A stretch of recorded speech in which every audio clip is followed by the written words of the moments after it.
오늘 주제는 2025년도 성공하는 마케팅 전략이라는 주제를 가지고 얘기를 해볼 텐데, 제가 오늘은 귀여운 모자, 네, 머리띠를 썼습니다. 저희 PD님이 꼭 이제 이런 소품을 하나 했으면 좋겠다. 너무 심심하다 해가지고 제가 이런 거 좀 써봤는데 어떤가요? 괜찮나요? 제가 저번 영상에서 스킵 없이 처음부터 끝까지 진짜 유료 강의급으로 너무 유익했다 이런 얘기도 많이 해주시고 또 끝까지 다 봤다 라는 얘기에 너무 감동을 받았어요. 이번 영상도 그만큼 좀 도움이 되셨으면 하는 마음에서 되게 열심히 준비를 했거든요. 스킵 없이 끝까지 들으시면은 정말 도움이 되시지 않을까 그런 생각이 듭니다. 오늘 그러면은 우리가 얘기를 하기에 앞서서 제가 대표님들한테 많이 여쭤보는 게 마케팅 예산이 얼마나 되세요? 라고 여쭤보면은 대부분 다 되게 예산이 적죠. 네. 보통은 영상을 보시는 분들이 아마 월 1,000만 원 이하의 마케팅 예산을 갖고 있는 분들이 아마 대부분이실 거예요. 가끔 이제 그 이상 되시는 대표님들도 있지만 저희가 주로 이제 강의를 했던 곳들이 대기업들도 있고 막 이러긴 하지만 그럼에도 불구하고 작은 규모의 사업자들이 예산이 적을 때 꼭 아셔야 되는 게 제가 세 글자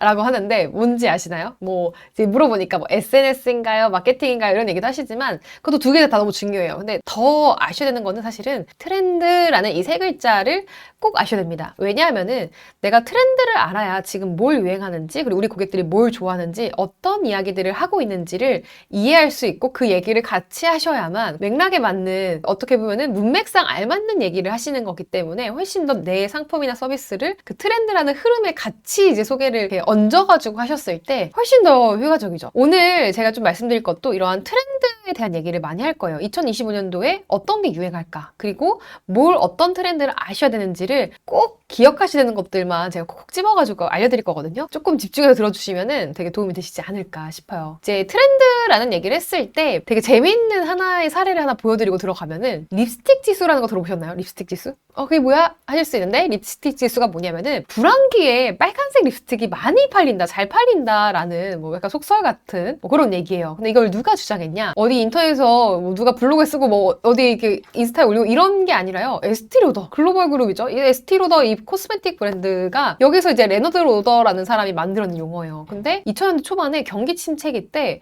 아니 화장품 판매가 많이 늘어나네 라는 걸 이제 발견한 거예요. 그래서 왜 그러지 했더니 경제적으로 이제 어려워지다 보니까 불황기에는 여성들이 드레스나 신발은 너무 비싸니까 조금 더 저렴하지만 어떻게 보면 작은 사치라고도 할 수 있죠. 그래서 립스틱을 구매한다라는 뭐 추측을 해서 이거를 립스틱이 잘 팔리면은 경기가 좀 어렵고 뭐 이런 식으로 이제 판단하는 근거 지표가 될 수 있다 뭐 이렇게 이제 주장을 해가지고 이게 꽤나 유명해진 이론이거든요. 트렌드라는 걸 파악한다 했을 때 이렇게 한 명이 샀다고 해서 이게 트렌드는 아니죠. 그래서 트렌드를 파악하기 가장 좋은 건 뭐냐면은 우리 고객들이 가장 많이 모여 있는 곳, 뭐 SNS가 될 수도 있고 커뮤니티가 될 수도 있고 어떠한 곳이든 간에 많이 모여 계신 곳에서 고객들의 행동 패턴이 그러니까 한 명이 그 행동을 하면 안 되고 여러 명, 정말 다수의 사람들이 그러한 행동을 보일 때 그거를 우리가 어떻게 보면은 트렌드다, 경향성이 있다, 뭐뭐한 경향이 보인다라고 얘기를 할 수 있는 거죠. 예를 들면은 검색을 굉장히 갑자기 많이 해서 검색 키워드량이 막 확 늘었다거나 또는 아까 보던 립스틱 지수처럼 그 시기에 사람들이 갑자기 막 물건을 많이 구매해서 매출이 갑자기 확 화장품 브랜드들의 매출이 올라간다거나와 같은 그러한 경향을 보이는 거를 우리가 트렌드라고 얘기를 할 수 있겠죠. 가끔 제가 트렌드 얘기를 하면은 저는 별로 그런 거 안 하는데 뭐 예를 들면은 이렇게 얘기하시는 분들 있거든요. 근데 그거는 우리가 뭐 예를 들면은 광풍이 불 때가 있잖아요. 어떤 게 막 유행하고 이럴 때 그 유행을 다 모두가 100% 하는 건 아니죠. 내가 거기에 해당되지 않는다 해서 그게 트렌드가 아닌 건 아니라는 거예요. 우리 고객들은 이러한 트렌드를 어떻게 보면 쫓고 있을 수 있다라는 거를 염두에 두시고 이 영상을 보시면 도움이 되실 것 같아요. 그래서 뭐 업계 리포트를 활용하실 수도 있고 저를 엠마쌤 또는 하하그로를 팔로우하면서 어떤 트렌드가 있는지 그리고 뭘 우리 브랜드에 적용해야 될지를 계속해서 보시는 것도 도움이 되실 거라고 생각을 합니다. 2024년도에 마케팅 결산을 하는 게 그래서 되게 중요한 거예요. 왜냐면 내년도를 2025년도를 예측하기 위해서 뭐 어떠한 얘기들을 우리 고객들이 주로 많이 했지를 아시는 게 굉장히 중요한 거죠. 자, 그래서 2024년 도대체 뭐가 있었나? 라고 하면은 인스타그램이 이걸 발표를 했습니다. 얼마 전에 발표를 했는데 세 가지 키워드로 발표를 했어요. 뭐라고 했냐면은 1번 정제되지 않은 컨텐츠, 2번 우정의 확장, 3번 안티 번아웃 씨라는 되게 좀 특이한 이게 뭔 얘기일지 하시는 분들한테 제가 하나하나 좀 해설을 해드리려고 합니다. 자, 여러분 제가 퀴즈 하나 내볼게요. 올 한 해 2024년도에 인스타그램에서 가장 많이 사용된 기능은 뭘까? 1번 릴스, 2번 스토리, 3번 DM. 대부분 뭐라고 하냐면은 릴스요 라고 얘기하실 거예요. 릴스? 릴스 아니면 스토리 1번, 2번이라고 얘기하실 텐데 정답은 3번 DM이에요. DM? DM을 이렇게 많이 써? 라고 생각하실 수 있죠. DM 난 안 쓰는데? 이렇게 생각하시면 안 돼요. 나는 안 쓰는데 라는 말 하시면 이거 안 돼요. 우리 트렌드를 지금 배우는 거기 때문에, 그렇죠? 트렌드를 알려고 하는 거기 때문에 내가 안 쓰더라도 다른 사람들이 쓸 수 있구나 라는 거를 이제 염두에 두면서 들으셔야 됩니다. 이게 어떤 세대냐면은 Z세대라고 해서 1990년대 중반부터 2010년대 초반에 출생한 사람들이에요. 근데 왜 이 Z세대의 행동을 되게 주시하냐면은 브랜드들 입장에서도 유행과 트렌드를 주도하는 세대가 어쩔 수 없이 20대들이 될 수밖에 없기 때문에 항상 뭐든 간에 어떤 트렌드들이 뭐 트로트 같은 걸 제외하고는 대부분 젊은 세대가 가장 빠르게 트렌드를 맨 처음 들어가서 하고 그다음 그게 세대별로 이렇게 확산되는 경향을 보이기 때문에 그래서 지금 많은 브랜드들이 Z세대, 미래를 또 책임질 Z세대에 많이 집중을 하고 있다라고 보시면 돼요. 그래서 Z세대 행동 경향을 좀 보시면은 굉장히 도움이 되신다라는 거 말씀을 드리고 싶어요. 그래서 어쨌든 DM을 많이 쓰는구나. 그래서 왜 이렇게 DM을 많이 쓰지? 하고 봤더니 DM을 쓰는 이유 중에 대부분 뭐 친구, 지인 소식을 파악한다, 친구와 연락을 한다, 또는 최신 트렌드를 파악한다 이런 세 가지 목적이 있는데 DM을 가장 많이 쓴다라고 하고 그 중에서도 더 중요해진다는 게 직접 소통. 물론 친구랑 지인이랑 이제 카톡을 안 하고 이제 요새는 DM을 한다 그러고 이렇게 직접 소통을 되게 이제 원하는 시대라는 거죠. 그래서 브랜드들도 이제는 DM으로 굉장히 뭐 스토리를 태그하고 DM으로 답장을 해준다거나 이러한 식으로 브랜드와 고객들과의 굉장히 가까운 소통을 하는 시대라고 보시면 돼요. 그래서 막 멀리 어디 회사랑 소통하는 게 아니라 조금 더 가깝게 소통할 수 있는 것을 훨씬 더 고객들이 원한다라는 게 첫 번째 우리가 좀 주목해야 될 부분인 거고 근데 거기도 하나 더 보면요. 이 세 개가 다 각자 다른 얘기를 하는 것 같지만 사실은 같은 얘기를 하고 있어요. 두 번째가 뭐였냐면은 정제되지 않은 컨텐츠라고 돼 있는데 제가 이제 제 계정에서 가져온 거거든요. 정제되지 않은 컨텐츠에 가장 가까운 게 아닐까. 거기에서 이제 얘기하는 것도 뭐냐면은 사람들이 이제는 조금 더 날 것의 컨텐츠들 이렇게 꾸미고 막 굉장히 예쁘고 이런 게 아니라 조금은 더 리얼한 컨텐츠를 추구한다라는 얘기를 이제 아담 모슬이 인스타그램 CEO가 얘기를 했거든요. 그래서 뭐라고 얘기하냐면은 더 이상 지나치게 꾸며진 이미지를 원하지 않는다. 날 것 그대로 진짜 정제되지 않고 막 이런 걸 한다고 하는 것들에 훨씬 더 반응을 하는 시대가 됐다라는 얘기입니다. 되게 재밌죠? 이 아담 모슬이도 무슨 얘기를 하냐면은 실시간으로 공유되는 거를 그리고 덜 가공된 컨텐츠에 더 많은 관심이 보이더라 라는 얘기를 합니다. 이렇게 날 것을 좋아하는 시대가 온다는 것도 되게 재밌는 흐름인 것 같아요. 그래서 꼭 아셔야 되는 이제 대트렌드 하나가 뭐냐면은 포토덤프라는 거예요. 포토덤프. 이게 뭐냐면은 여러 장의 사진과 영상을 무작위로 막 대량으로 때려 박아서 다 넣어서 업로드해서 완벽한 연출보다는 일상의 좀 더 자연스러움을 중시하는 거를 포토덤프라고 얘기합니다. 구체적인 사례를 보여드리면은 이게 포토덤프예요.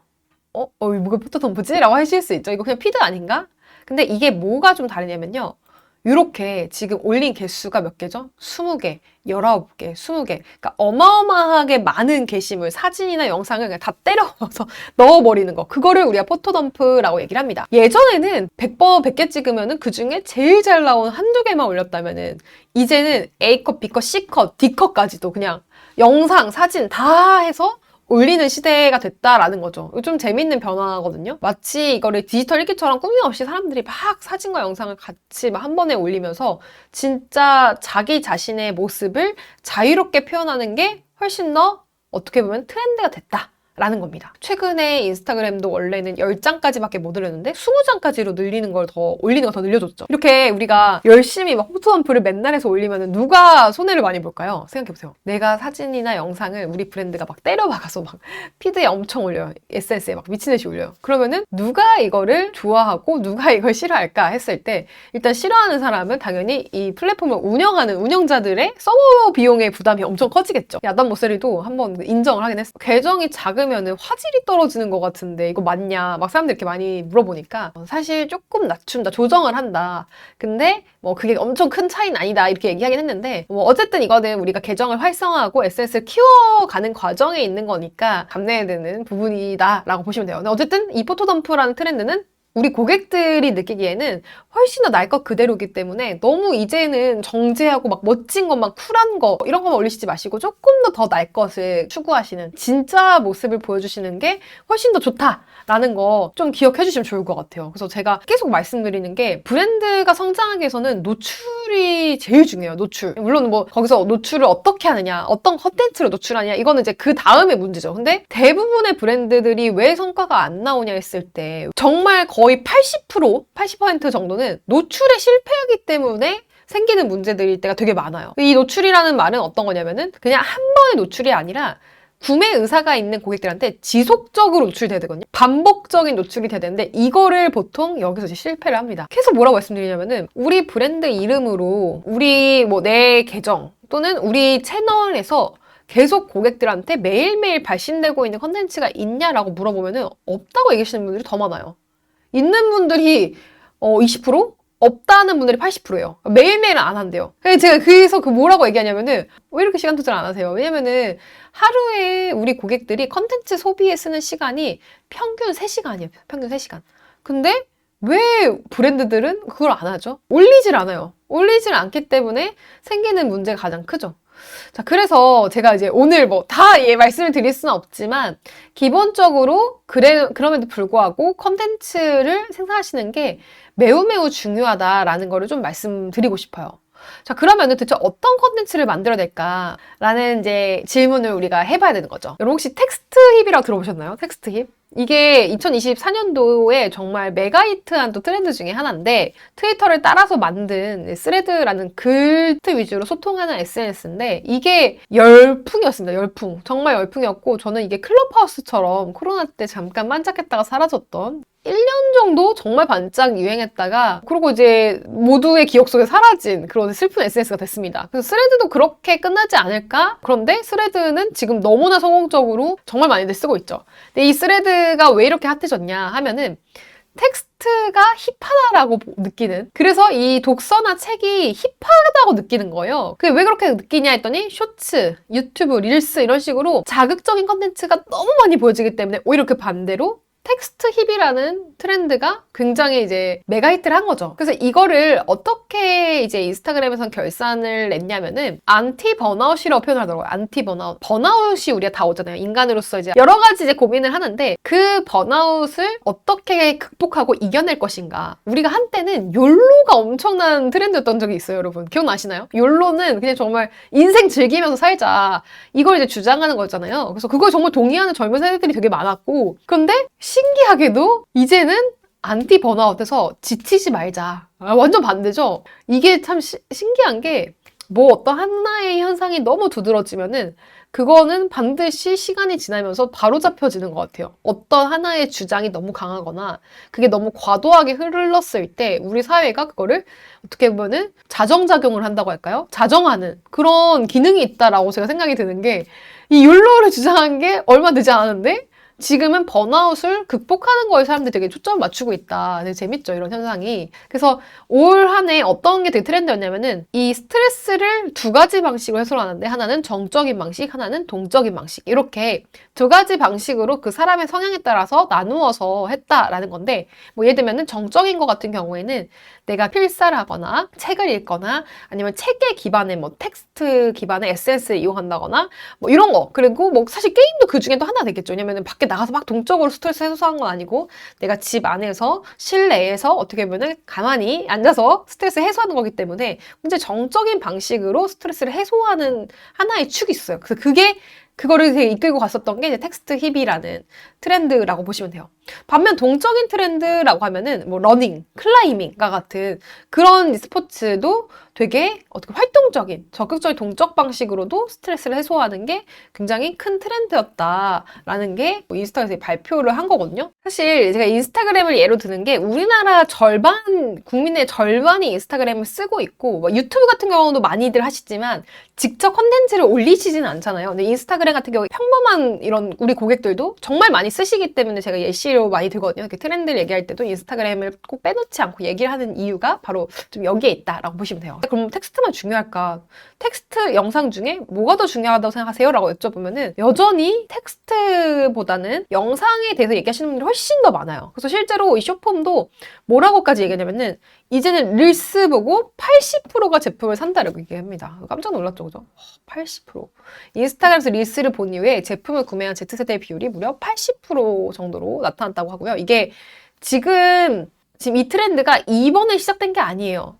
이게 나스민에서 발표한 레포트인데 보시면은 이 숏폼 사용량이 어마어마하게 늘고 있어요. 보시면은 2019년도, 2024년도까지 쭉 완전히 완만하게 계속 올라가고 있죠. 2025년도 어떻게 될 것 같으세요? 이러다 갑자기 떨어질까요? 전혀 그렇지 않아요. 이게 2025년도에도 계속해서 더 늘어날 겁니다. 그 얘기는 뭐냐면은 지금 내가 숏폼을 우리 브랜드에서 업로드를 안 하고 있다면은 이건 정말 큰일 난 거죠. 그렇죠? 진짜 이게 한 번 그냥 잠깐 반짝하고 끝나는 트렌드가 아니라 매년마다 계속해서 이제 우상향 곡선을 보이고 있기 때문에 2025년도에도 계속 지속될 트렌드라고 보시면 될 것 같아요. 그래서 보시면 인스타그램 90초, 네이버 클릭 90초, 유튜브 쇼츠는 60초였는데 3분으로 늘렸고 틱톡 같은 경우에도 3분이었는데 10분으로 늘리는 뭐 이런 시도를 하고 있습니다. 근데 어쨌든 뭐 이렇게 늘린다고 하더라도 제일 인기가 많은 컨텐츠들은 보통은 30초 내외 정도 되는 영상의 길이를 보여주고 있죠. 이 숏폼에서도 굉장히 재밌는 게 뭐였냐면은 사운드 온이라고 해서 75% 무려 75% 거의 대다수죠, 그렇죠?